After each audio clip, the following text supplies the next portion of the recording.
Hey, I'm Frédéric Mérand, and I am one of the leaders of the research group on Canada and Europe as global actors, which is part of the Strategic Research Cluster Transatlantic Dialogue. In this research group, what we've looked at over the past few years is mostly two dimensions of the Canada-Europe relationship. The first is the Canada-EU or Canada-Europe relationship itself, in both its strategic military and political dimension, and that includes an organization like NATO, which brings together Canada and a lot of European countries. But we've also looked at European foreign and defense policy to inform our knowledge here in Canada of what's going on, but also maybe to help improve our own policy making in that regard. So the kinds of things that we've done include, for example, policy workshops. 2 years ago, we had an important policy workshop in Montreal about burden sharing. That is, how do Canada and other European countries, but also the US, decide what they're going to contribute to the Atlantic Alliance? That's a very hot issue, especially now with regards to Russia. And so we brought together academics, students, but also people from the Foreign Ministry, from the Defense Ministry, from Canada, but also from different European countries and from the US. We've also organized another workshop more recently, last year, on Datagate, basically this big debate that has occurred over the past few years with accusations that the Americans were spying on the Germans, and that now that the Germans may have spied on the Americans as well, and the implications that this has for economic relations, for example, on CETA, because in the European Parliament, this has been raised as a serious issue by some parliamentarians. So we had a policy workshop in which we brought people in from the Department of Homeland Security, from National Defense, from the EU, and also academics. And there'll be a special issue coming up, co-edited by Ruben Zayotti and myself in Studia Diplomatica, that brings together these different contributions to the debate. So policy workshop is one thing. We do special issues. Another special issue that we did with David Haglund from Queen's University dealt with the political dimension of the economic relationship that Canada and the EU have developed over the past years. We've just signed a trade agreement, CETA, but few people know that this trade agreement comes with a strategic partnership agreement, which is the political security dimension of the economic relationship. So that's something that we've looked at, and we wrote an article, David and myself, in International Journal about that, about the evolution of the Canada-Europe political and security relationship.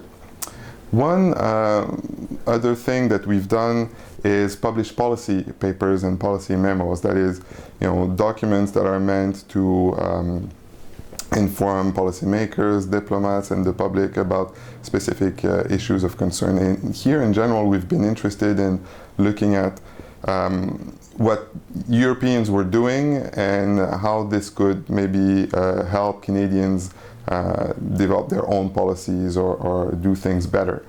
Two examples of that are, first, a policy paper that Sarah Soblet wrote about the EU's policy with regards to Mediterranean countries after the Arab Spring.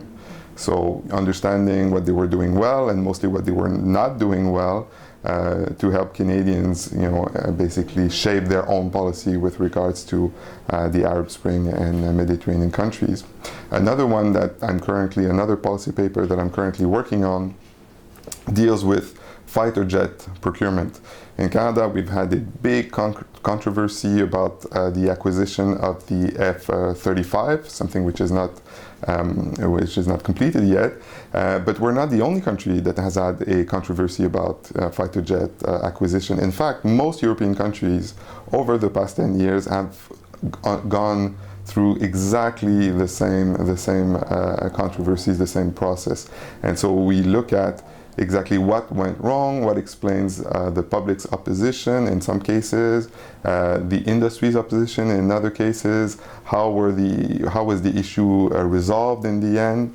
And what we find, for example, is that in all cases, countries ended up buying fewer fighter jets than they originally intended. And so we see that as a sort of example or as an illustration of what is likely to happen in Canada, but also what could the Canadian government do better than a lot of European countries have done. So these are the different ways in which we try to not shape the policy process, but at least give people the information that they need and the data and the comparative cases coming from a very similar region, which is Europe. And that will then be disseminated hopefully across the Canadian public sphere.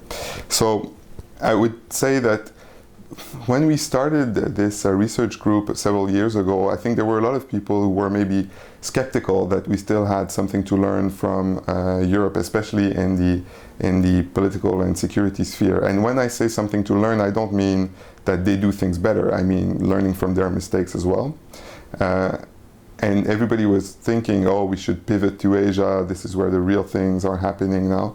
But in fact, I think with the signature of the trade agreement, with the Ukraine crisis, with the resurgence of Russia, what you see is that Canadians have to be interested in what's going on in Europe. This has a major impact on our security and defense policy.